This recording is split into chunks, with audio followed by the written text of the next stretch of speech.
Bom, hoje eu vou falar um pouco sobre A Professora Hilda, que é uma novela que o Lúcio Cardoso publicou em 1946, mas que eu tenho aqui neste livro, chamado Três Histórias de Província, que reúne, para além de A Professora Hilda, outros dois textos do mesmo autor. São eles, então, Mãos Vazias, sobre o qual já comentei no vídeo anterior, né, no vídeo da semana passada. Então, se você não viu, eu vou deixar na descrição deste vídeo de agora uma playlist onde constam todos os vídeos que eu fiz sobre as obras do Lúcio Cardoso. E para além de Mãos Vazias e A Professora Hilda, há também aqui, nesse Três Histórias de Província, uma terceira novela que é O Desconhecido, sobre a qual, se tudo der certo, eu vou falar na semana que vem. Como eu disse, A Professora Hilda foi publicada em 1946, que é o mesmo ano de publicação de uma outra novela do Lúcio Cardoso, intitulada O Anfiteatro, que eu tenho aqui nessa edição chamada Três Histórias de Cidade. Então perceba que é uma coleção, digamos, né, de obras do autor. Esses dois livros eles foram publicados pela editora Bloch. Eu não sei se é fácil de encontrá-los, mas enfim, se você se deparar com algum deles, vale muito a pena. Então aqui nesse Três Histórias da Cidade, temos então o Anfiteatro, que é a novela que foi publicada no mesmo ano da Professora Hilda, e aqui constam ainda as novelas Inácio e O Enfeitiçado, que tem uma publicação mais recente pela editora Civilização Brasileira. Eu tenho essa outra publicação aqui, mas eu esqueci na estante, então vou deixar uma capinha dela aqui na tela para que você veja. Mas enfim, depois de publicar então, em 46, essas duas novelas, o Lúcio Cardoso só voltaria a publicar um livro 8 anos depois, em 1954, que no caso, essa nova publicação foi mais uma novela, dessa vez O Enfeitiçado, que está aqui nas Três Histórias da Cidade.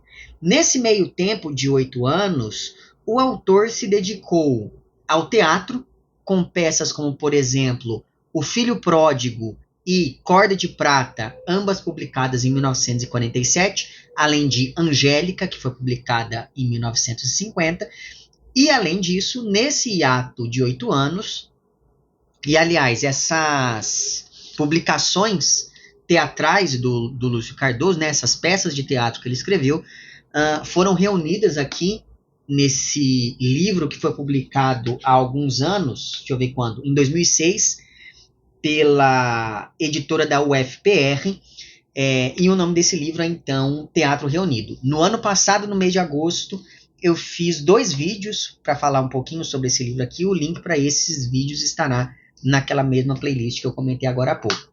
Mas, enfim, então, para além de publicar aqui essas peças de teatro, ao longo desses 8 anos de intervalo entre a publicação aqui da Professora Hilda e a publicação de um novo livro, o Lúcio Cardoso também publicou poemas e contos em jornais. Ou seja, não é que ele ficou 8 anos sem escrever, na verdade ele ficou 8 anos sem publicar livros, né? Ele continuou essas publicações mais voltado para o jornal.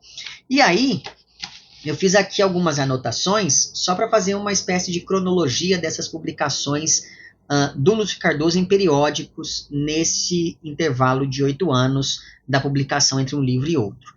Né? Então, por exemplo, em 1947, o autor publica 2 contos em jornais. São eles A Escada e Acontecimento. Em 1948, ele publica mais um conto chamado Josué o Rápido. Em 1948 ainda, ele publica 4 poemas. São eles Saxifraga, As Estações, Instante e Olhos da Noite. Em 1950, surgem outros 3 poemas também publicados em jornais. São eles Ode, As Vagas e O Amigo. Todos esses poemas e também toda a poesia do Lúcio Cardoso pode ser encontrada aqui nessa poesia completa, com a organização do Ézio Macedo Ribeiro, que é talvez o maior estudioso da obra cardosiana no panorama dos estudos brasileiros, né? E aqui, então, constam todos esses poemas que foram publicados aí entre 48 e 1950, assim como todo o resto da publicação deste autor. Ainda em 1950, o Lúcio Cardoso publicaria 3 contos inéditos, são eles, então, Novela Humilde, Acontecimento da Noite e O Viúvo. Além disso, também em 1950, aparece sob o título Basílio da Luz, um trecho da novela Baltazar, que só foi publicada de maneira fragmentada em 2005. O autor ele não conseguiu terminar a escrita dessa novela chamada Baltazar, mas um dos capítulos dessa novela foi então publicado também em 1950 como um conto com esse título de Basílio da Luz. Então, o resto da publicação de Baltazar só aconteceu póstumamente. E ainda em 1950, o autor republica outros 3 contos que já tinham sido publicados anos antes, em 1946. Né? Só que ele republica esses contos com outros títulos. Então, por exemplo, você pega o conto que em 1950 foi publicado como Junto ao Mar, o título original dele era A Ilha. O Simples Encontro se chamava originalmente A Papoula Azul e A Aventura era chamado antes O Pátio. Todos esses contos do Lúcio Cardoso foram publicados aqui neste Contos da Ilha e do Continente, com organização da Valéria Lamego, enfim, pela Civilização Brasileira. Fiz um vídeo também falando sobre essa produção contística do Lúcio Cardoso no ano passado. O link para esse vídeo vai estar naquela mesma playlist. Né? Então veja, eu resolvi fazer toda essa digressão em forma de linha do tempo, só para dizer que, mesmo não publicando nenhum livro físico nesse espaço de 8 anos, depois da publicação aqui da professora Ailda, o Lúcio Cardoso ele continuou produzindo bastante coisa. Mas, voltando, a professora Ailda já começa com uma nota que eu julgo pertinente ser lida, porque essa nota ela associa a personagem título desta novela a algumas outras protagonistas que foram criadas pelo autor em livros anteriores, e isso acaba evocando uma ideia de continuidade entre essas personagens, e isso acaba, de certa maneira, reforçando a construção de um projeto literário coeso por parte desse autor. E como fica evidente aqui em A Professora Ailda, esse projeto literário tinha um fundo, tinha ou tem, enfim, um fundo religioso muito forte que, por vezes, se manifesta de maneira explícita, como no caso dessa novela de 1946, e às vezes essa manifestação não é tão explícita assim, como, por exemplo, ocorre em textos como Mãos Vazias, que é a novela de 38, sobre a qual falei na semana passada. Né? E aí, considerando a relevância dessa nota posta no início aqui da professora Ailda, eu resolvi ler essa nota na íntegra para vocês. Tá? E essa nota diz o seguinte: a criatura que hoje entrego aos olhos do público é semelhante por vários lados a algumas outras esparsas em meus livros.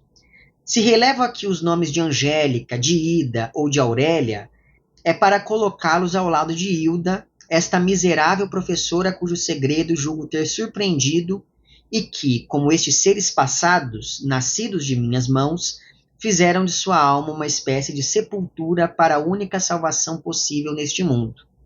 Que não se enganem nem um instante aqueles que um dia se debruçaram comigo sobre a alma de Augusta, de Marcos ou do desconhecido. O que neles me interessa, o que quis mostrar nos seus destinos atormentados, foi a força selvagem com que foram arrastados para longe da vida comum, sem apoio na esperança, sem fé numa outra vida, cegos e obstinados contra a presença do mistério.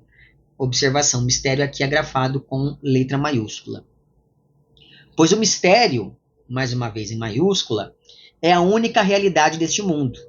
E se dele temos tão grande necessidade, é para não morrer do conhecimento dos nossos próprios limites, como as criaturas loucas e martirizadas a que tentei dar vida.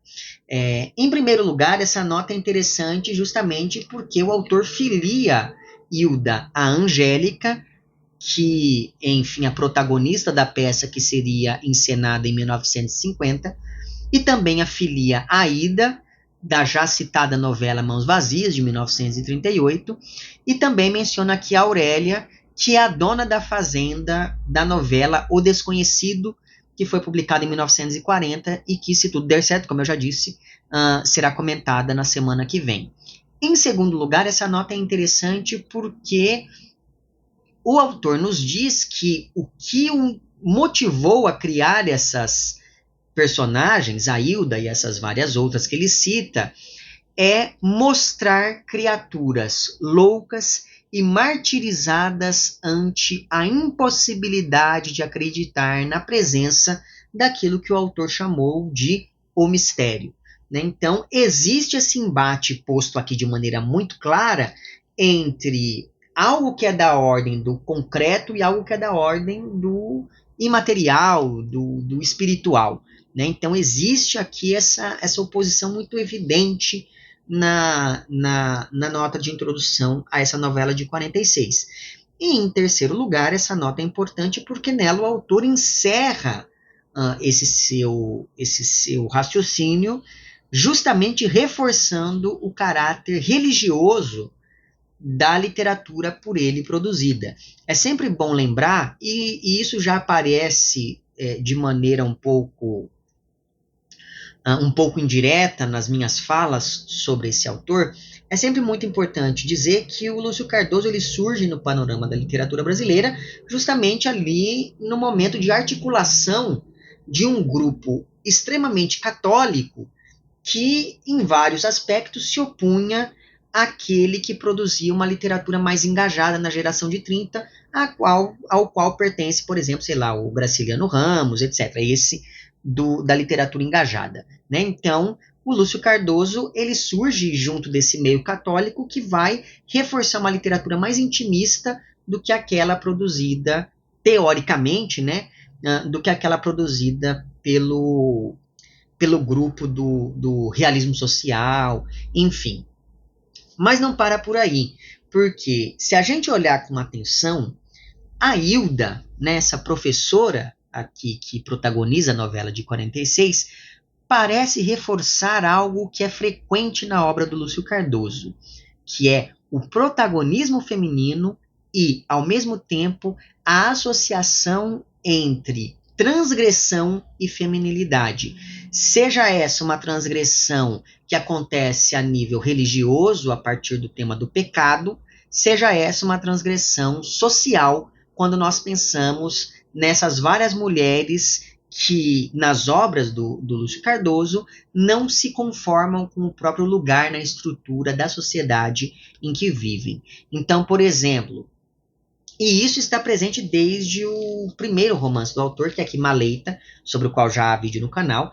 Né? Esse livro aqui ele é de 1934, e aqui uma das poucas personagens femininas, se não a única que tem um relevo maior, é a Elisa. Né? Ela é a esposa do narrador, e ela aparece como uma figura completamente inadaptada àquela nova cidade que está sendo fundada pelo marido. Então, mesmo estando aqui presente, essa personagem ela é quase como uma parte do cenário, ela não tem uma relevância muito grande para a narrativa.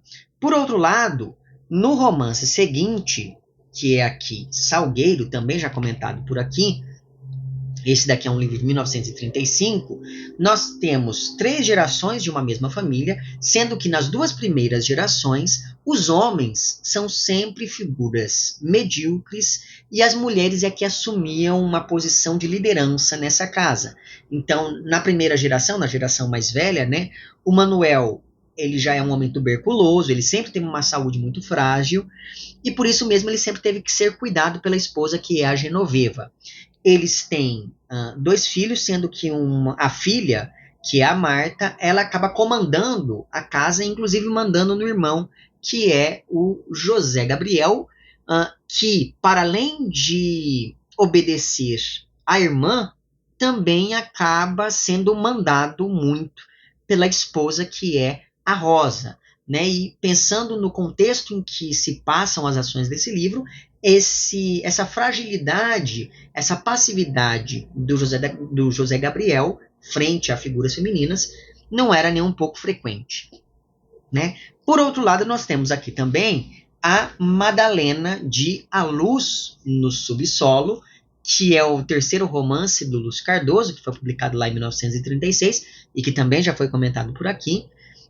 A Madalena ela passa grande parte do livro muito acuada diante do marido, que é o Pedro, sobretudo por conta do desprezo que ele dirige a essa mulher. Só que aí algo acontece, né, ao longo da narrativa, e essa mulher decide se vingar desse marido, e a partir disso ela trama toda uma reviravolta aqui, que acaba, enfim, desarticulando e desestabilizando os planos desse próprio protagonista masculino, né? Então, enfim, essa personagem aqui, ela já, enfim, ela não simplesmente se rebela contra o masculino, como acontecia aqui, né? Como ela também coloca esse masculino, né, esse homem, em risco. Aí, 2 anos depois da publicação aqui de A Luz no Subsolo, surge a novela Mãos Vazias, cuja protagonista, que é a Ida, incorre na transgressão por meio do adultério e, além disso, ela despreza completamente todos à sua volta, e isso inclui tanto a figura masculina do marido quanto a figura masculina do amante. E, por sinal, a Ida foi a primeira protagonista feminina de um livro do Lúcio Cardoso, e isso demonstra muito bem a importância dessa novela para a obra do autor, porque se a gente pensa no grande romance do Lúcio Cardoso, que é aqui a Crônica da Casa Assassinada, de 1963, que eu li conjuntamente no ano passado, então existe uma playlist aqui no canal só sobre este romance aqui, mas enfim, se nós pensamos nesse livro aqui, as grandes protagonistas do romance são a Ana e a Nina, né? Que, para além de atualizarem a dualidade presente aqui na Marta e na Rosa de Salgueiro, essas duas personagens femininas aqui do livro de 63 reforçam muito essa relação entre pecado e feminilidade, uma vez que ambas têm vários comportamentos considerados desviantes, e aí eu não vou entrar em maiores detalhes aqui, para você saber do que acontece de fato. Leia o livro e veja lá a minha playlist sobre ele.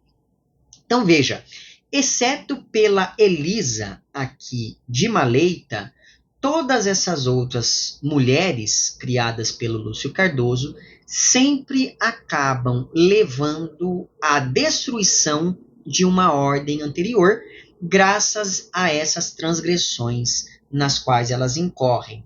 E além disso tudo, em todos esses casos, existe uma relação muito forte entre essas personagens femininas e a casa onde elas vivem, né? Isso é levado ali às últimas consequências no Crônica da Casa Assassinada, quando a gente pensa na relação entre Nina e a casa dos Menezes.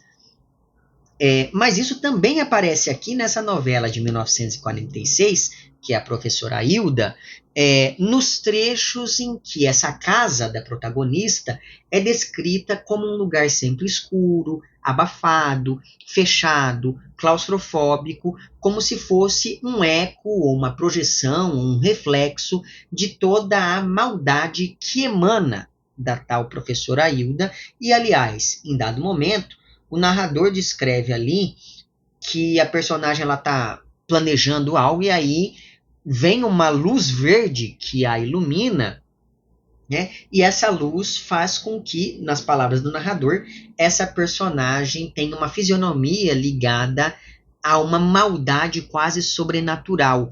E essa descrição toda, esse trecho em específico, me fez lembrar bastante da personagem da Mulher de Preto, que aparece na peça A Corda de Prata, né, sobre a qual eu já comentei em vídeo, como eu já disse antes. Né? Então aqui existe uma personagem que tem uma personagem má.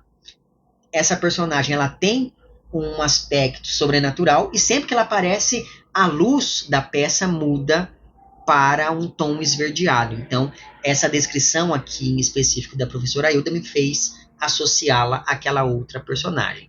Então, veja, toda essa ambientação penumbrosa dá ao estilo do autor uma plasticidade que aparece também não apenas na poesia dele. Então, eu não sou um grande leitor de poemas, mas ao longo desses últimos dias eu estou lendo bastante a poesia do Lúcio Cardoso, e assim, é muito interessante o quão visual ele é nessa lírica, mas essa plasticidade também explica muito do trabalho dele com a pintura, né? Porque o Lúcio Cardoso ele também foi pintor e ele também se dedicou ao cinema. Então veja que, de uma maneira ou de outra, tudo conflui para uma visualidade, para uma visibilidade nas obras deste autor. Agora, pensando no final de A Professora Hilda, que eu não revelarei qual é, mas ainda assim, pensando que nesse final o narrador tece todo um comentário sobre a solidão das pessoas caídas, das pessoas que se afastaram daquilo que na nota introdutória o autor chamou de o mistério, né? Pensando nisso, eu acabei associando a Hilda a um outro personagem que o Lúcio Cardoso não mencionou na referida nota introdutória, que é o Pedro, aqui de A Luz no Subsolo. Porque o Pedro, ele já era um personagem que tinha uma carga dramática muito forte, até exagerada, graças ao apego quase irracional que ele tinha pela maldade. Agora, na novela de 46, esses trejeitos, digamos assim, eles voltam ainda mais exagerados na Hilda.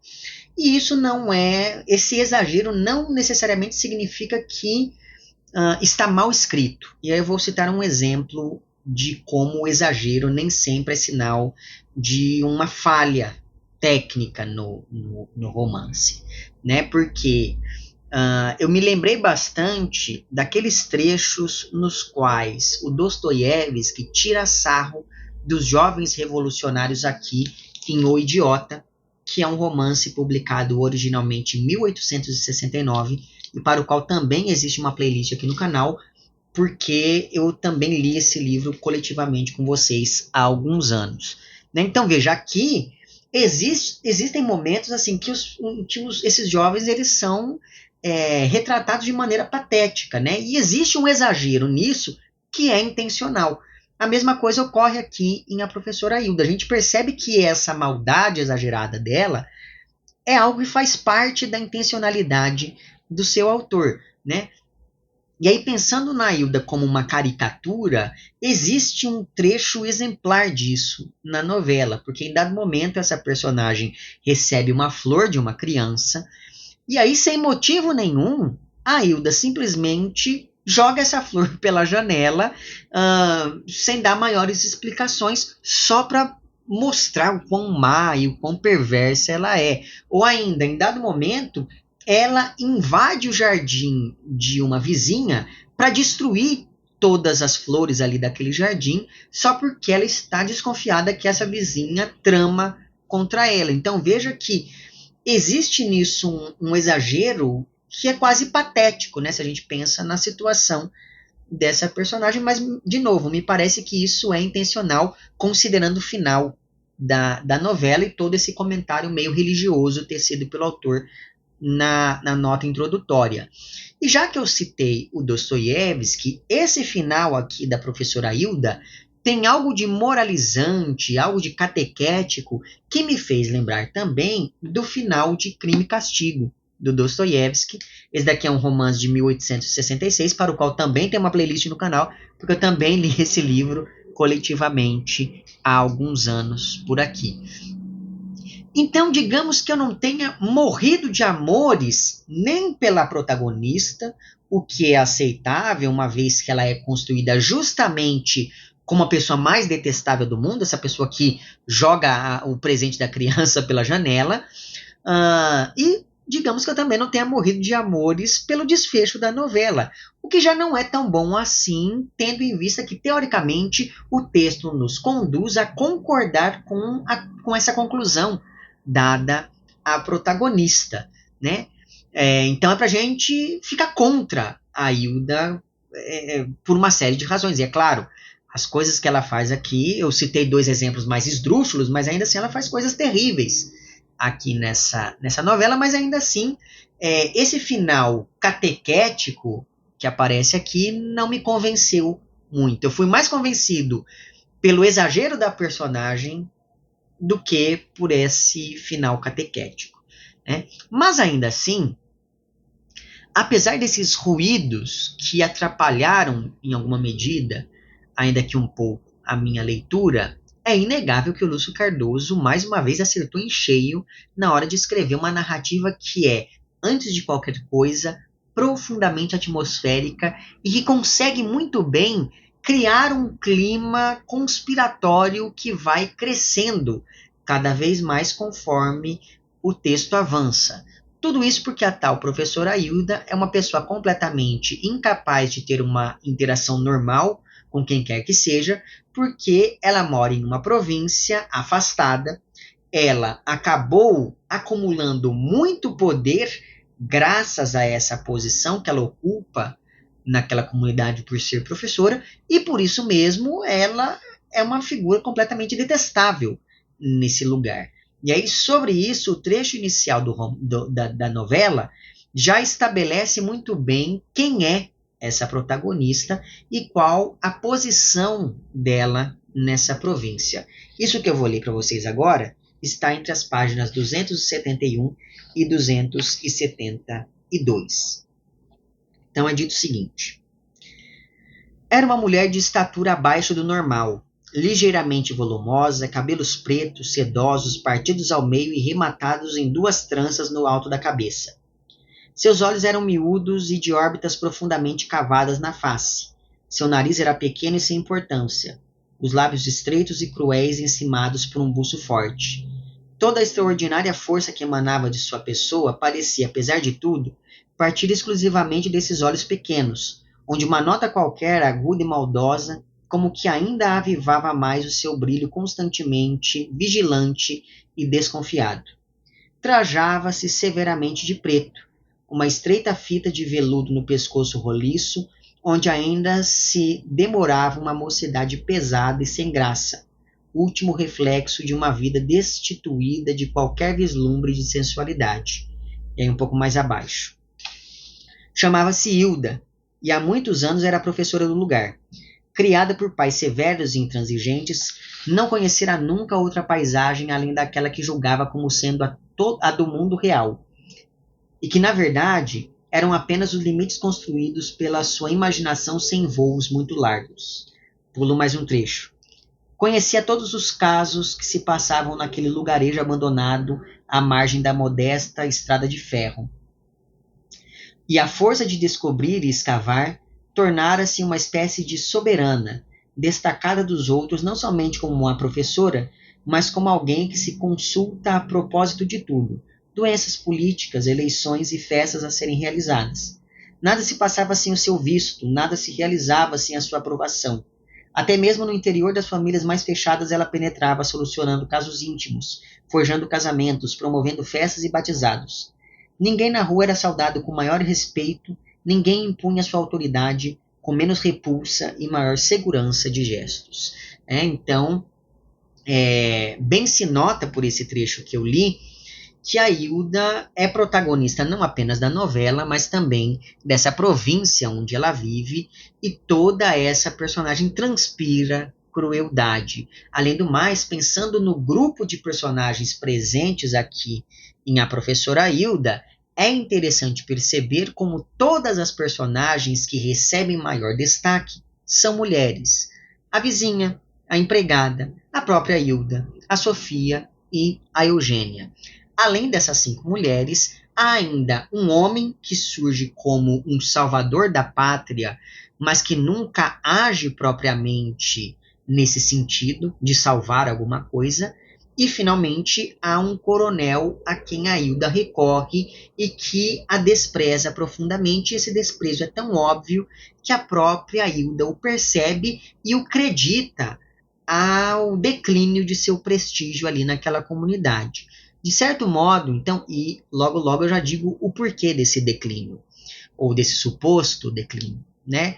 Então veja que, de certa maneira, é como se a Hilda não fosse apenas a personificação do mal ao longo desse texto, mas também é como se ela fosse um símbolo desse mundo no qual a figura masculina ou se ausentou completamente ou está em franco declínio. Muito embora, como eu já disse, em dado momento, a Hilda recorre à figura do coronel como essa imagem do pai que resolve todas as coisas, o que traduz muito bem essa mentalidade coronelista que o Lúcio Cardoso sempre quis atacar de alguma maneira, localizando as suas narrativas em cidades provincianas. Sejam elas cidades não nomeadas, como é o caso da cidadezinha aqui de A Professora Hilda, seja a Pirapora lá do Maleita, a Vila Velha do Crônica da Casa Assassinada, o São João das Almas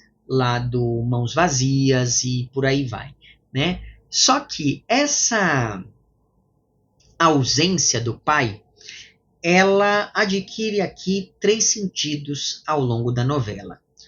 O primeiro desses sentidos é um sentido literal, uma vez que não apenas o pai da Hilda já morreu, e mesmo sendo muito próxima dele, a protagonista quase não se abalou com essa morte, como também a Hilda adotou e cria sozinha uma menina órfã chamada Sofia, o que, por sinal, foge muito ao que era considerado uma família funcional naquela época, né, em que a novela foi publicada.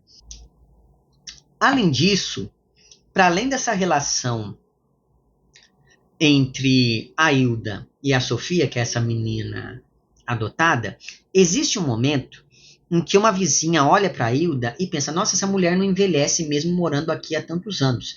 E aí essas duas coisas, a relação entre a Hilda e a menina e esse não envelhecer, me fizeram lembrar da personagem título da peça de 1950, que é Angélica.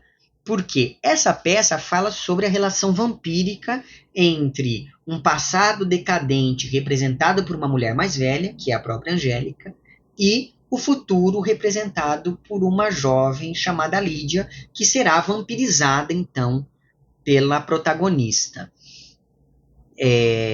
Mas enfim, o segundo sentido daquela ausência paterna diz respeito a uma ausência política, uma vez que não existe aqui nesse lugarejo onde se passa a narrativa ninguém que zele pela vida dessas pessoas, que olhe por essas pessoas, né? O Estado, como esse grande pai, ele se ausentou e o coronel da região, que seria essa outra figura de poder que substitui o Estado, ele está muito mais preocupado com os próprios problemas do que com qualquer outra coisa. E mesmo quando esse Estado aparece, é de maneira indireta, como por exemplo no trecho em que a Hilda recebe um ofício falando, lhe comunicando sobre a sua aposentadoria compulsória, que é, aliás, uma das primeiras coisas que acontecem na narrativa depois que essa protagonista é apresentada.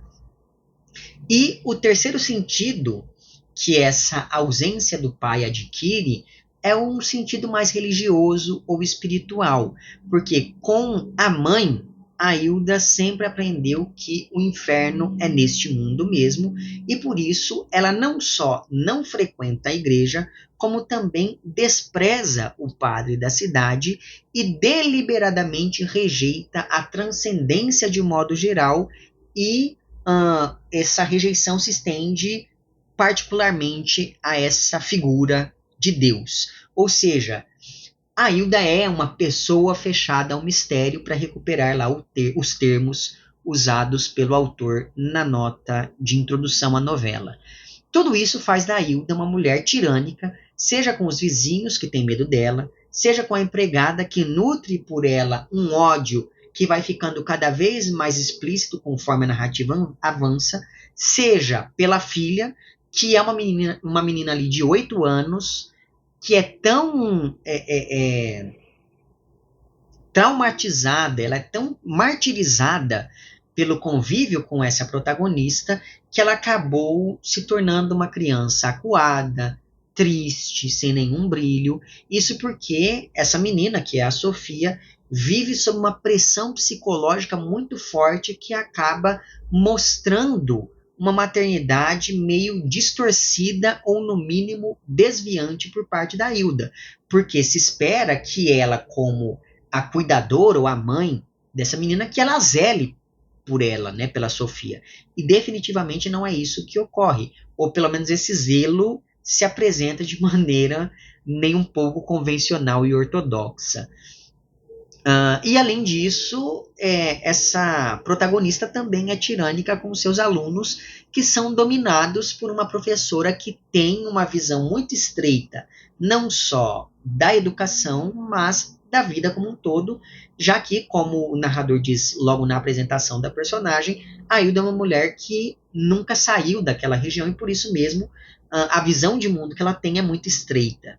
Por isso tudo, quando a Hilda recebe o tal ofício lhe comunicando sobre a sua aposentadoria e sobre a sua pronta substituição, a protagonista começa a desconfiar de todo mundo como se houvesse uma grande conspiração para tirá-la daquele cargo de poder e prestígio como professora e, ato contínuo, colocar uma substituta em seu lugar, que é o que eventualmente acaba acontecendo com a chegada de uma professora mais jovem e vinda de uma cidade grande chamada Eugênia, né?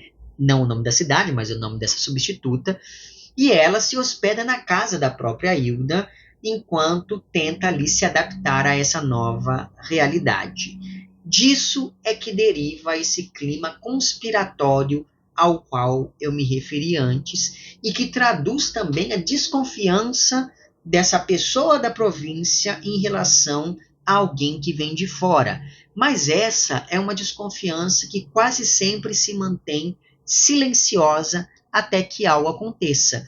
E essa é outra temática frequente nos livros do Lúcio Cardoso, considerando que nessas cidades provincianas que o autor constrói nos seus textos, nunca acontece nada e os personagens parecem não ter possibilidade de sair dali daquele lugar e nem de progredir na vida, tamanho o tédio que domina todas as coisas.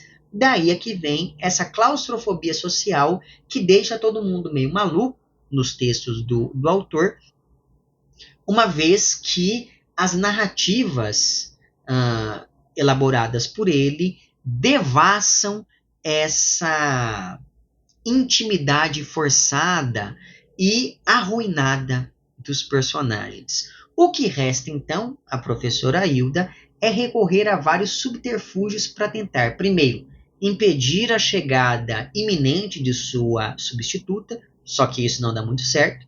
Segundo, ela tenta expulsar essa outra professora. E terceiro, ela tenta reaver o seu cargo.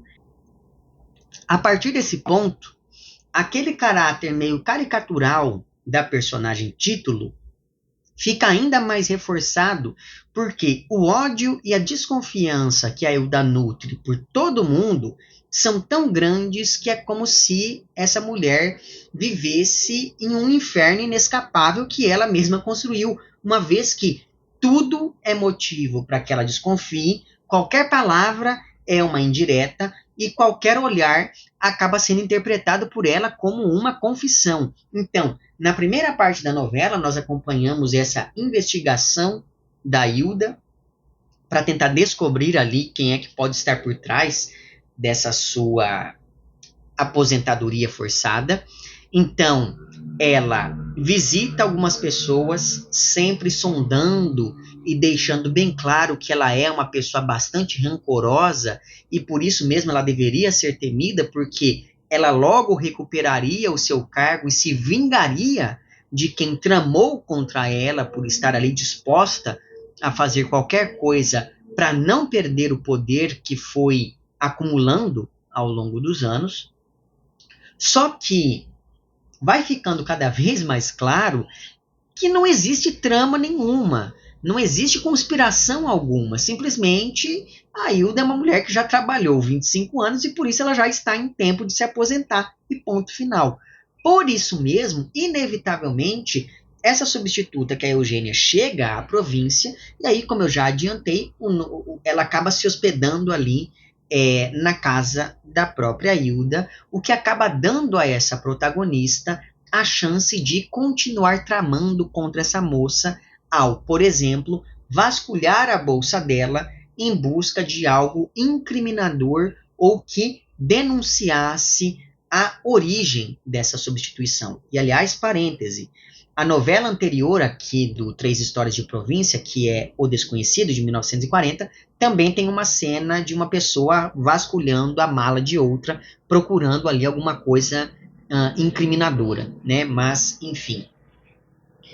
E aqui nós temos, então, uma outra cena meio patética que acontece quando a Hilda encontra uma foto de um suposto namorado da Eugênia e acha que o fato dessa mulher namorar seria o bastante para depor contra essa moça. E isso e o fato de a Eugênia querer sair sozinha à noite, querer ensinar coisas modernas da cidade para as crianças, e todo mundo sabe que, nas palavras da protagonista, essa gente da cidade é sempre perdida. E aí existe um trecho na página 306 em que é dito o seguinte: aquele retrato, isso aqui é quando a Hilda está ali vasculhando a bolsa da Eugênia e encontra a foto. Aquele retrato representava algo de pecaminoso e de oculto na vida da jovem professora. Naquele sentido, para Hilda não existiam fatos decentes. Com a intransigência própria das pessoas que constroem pontos de vista sobre experiências limitadas, englobava tudo que se referia ao sexo masculino no mesmo rol em que escrevia os atos mais condenáveis. Hilda era uma ingênua que dessas coisas possuía apenas uma noção confusa. O que fica muito nítido, então, é que a Hilda não só tem uma visão bastante limitada da vida, como também é uma mulher muito ressentida, no sentido de sentir sempre a mesma coisa, de nutrir sempre o mesmo ódio que fica ali fermentando sem motivo dentro dela, de remoer as mesmas sensações indefinidamente. Nesse aspecto, a Hilda é o elo perdido entre... Cadê o livro? Entre a Marta, aqui de Salgueiro, e a Ana, de Crônica da Casa Assassinada, que são outras mulheres bastante... que funcionam muito a partir dessa dinâmica do ressentimento, né? Essas três mulheres, né, Marta, Ana e Hilda, nutrem um ressentimento terrível contra tudo e contra todos. E a elas vão se opor outras três mulheres que desafiam a ordem vigente. A Rosa, no romance de 35, a Eugênia, nessa novela de 46, e a Nina, no romance de 63. E esse contraste entre as personagens desses dois últimos livros, né, da novela e do Crônica da Casa Assassinada, esse contraste entre elas se reforça ainda mais por causa da tensão entre cidade grande e cidade provinciana que nós temos em ambos os casos. No caso aqui, não existe esses lugares não são nomeados, né? Então a gente sabe que é uma cidade de província e que é uma cidade grande, então, mas a gente não sabe nomes. E aqui nós sabemos que a Ana vive em Vila Velha e que a Nina vem do Rio de Janeiro, né? Então esses lugares são nomeados aqui no livro de 63. Mas enfim, voltando. A partir disso, então, a partir desse imbróglio, nós temos aqui o contraste entre a Hilda e a Eugênia, província e cidade, passado e futuro, ódio e amor, ressentimento e amabilidade, conspiração e confiança, confinamento e liberdade, etc, etc, etc. Isso porque, se por um lado a Hilda desconfia de todo mundo, é uma mulher muito carrancuda, etc e tal, por outro, a Eugênia sempre busca encontrar o que há de melhor nas pessoas, mesmo percebendo que tem algo de muito errado com a Hilda, né? E enquanto a antiga professora é muito ligada aos espaços fechados, a nova professora diz em mais de um momento que ela precisa sair daquela casa, que ela precisa respirar ar puro, etc, etc, etc. E enquanto isso, a menina Sofia, né, que é a filha adotada da Hilda, fica meio sem saber o que fazer entre essas duas mulheres, porque ela gosta da Eugênia, porque afinal de contas, essa nova professora trata a menina com dignidade, só que ela também tem muito medo da Hilda, que por sua vez usa esse medo a seu favor, quando, por exemplo, diz que caso a Sofia não fosse depor contra a nova professora junto ao coronel, a Hilda a jogaria dentro de um açude para que ela morresse afogada. Então veja que a psicologia usada aqui por essa personagem principal é nula, né? Então ela quer que a menina ali deponha contra a Eugênia, e ela fala, se você não fizer isso, eu vou te jogar dentro do açude. Eu sei que você tem medo do açude, então é melhor você fazer o que eu estou mandando. E aí ocorre o que eu já adiantei, né? Então, depois de encontrar a tal fotografia nas coisas da Eugênia, e depois de ficar sabendo que essa moça se encontraria com aquele homem da fotografia, a Hilda recorre ao coronel para que ele usasse a sua influência para tentar impedir que essa moça, de fato, assumisse as aulas, porque seria um escândalo que uma mulher de conduta tão inapropriada e escandalosa se tornasse professora. E a Hilda obriga a Sofia a dizer que ela tinha testemunhado o encontro romântico da Eugênia, o que torna tudo ainda pior. Porque como assim? Essa mulher que ninguém conhece, para além de ter um namorado, se encontra com ele por aí e na frente de uma criança, ou seja, realmente a gente tem que tirar essa mulher da sala de aula. Né? E aí eu não vou dizer se esse plano se conclui ou não, mas o fato é que a Eugênia já não aguenta mais a atmosfera da casa da Hilda e ela decide, por isso mesmo, ir embora dali o mais rápido possível, e é nesse momento que aquele suposto namorado surge como um provável salvador. Só que a Hilda, ela é tão inescrupulosa que ela cogita mesmo a possibilidade de manter a moça presa em um dos quartos da casa, só para mantê-la ali sob o seu radar.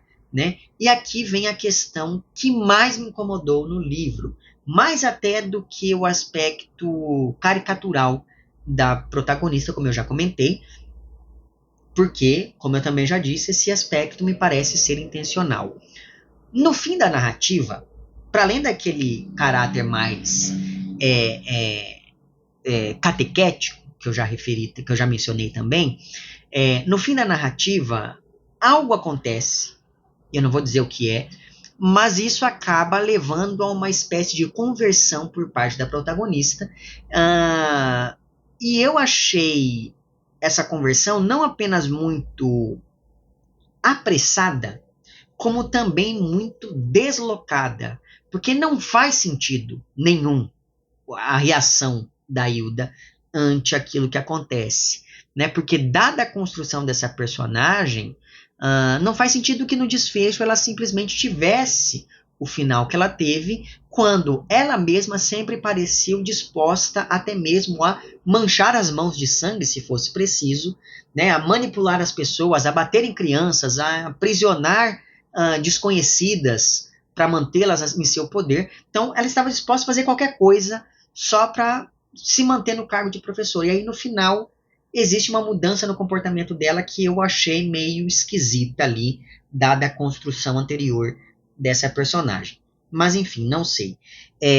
Apesar disso, trata-se de um livro do qual gostei bastante. Né? De novo, não sei se é fácil encontrar essa edição aqui, mas em todo caso fica a recomendação enfática. Eu vou deixar na descrição o link para aquela playlist onde constam os meus comentários sobre a obra do Lúcio Cardoso. Espero que na semana que vem eu consiga falar aqui sobre O Desconhecido, que eu tenho bastante coisa, pelo menos eu acho que eu tenho bastante coisa para falar sobre essa novela, então não sei se eu vou conseguir gravar o vídeo a tempo, mas enfim, eu vou deixar na descrição também o link para o meu perfil no Apoia-se. E assim, caso você queira e possa contribuir financeiramente com esse meu trabalho por aqui, é só você entrar em contato com os planos de apoio e também com as recompensas equivalentes a cada um desses planos. Fica aqui o meu agradecimento às pessoas que já contribuem. E para você que quer fazer isso, mas que não pode fazê-lo financeiramente, é só mostrar para o algoritmo dessa plataforma que o meu conteúdo é relevante de algum modo. Então curta o vídeo, compartilhe, comente, etc e tal. Certo? Eu só consigo falar dessas professoras de comportamento questionável porque vocês me apoiam de uma maneira ou de outra por aqui. Então, meu muito obrigado por isso. Vemo-nos então nos próximos vídeos e um amplexo.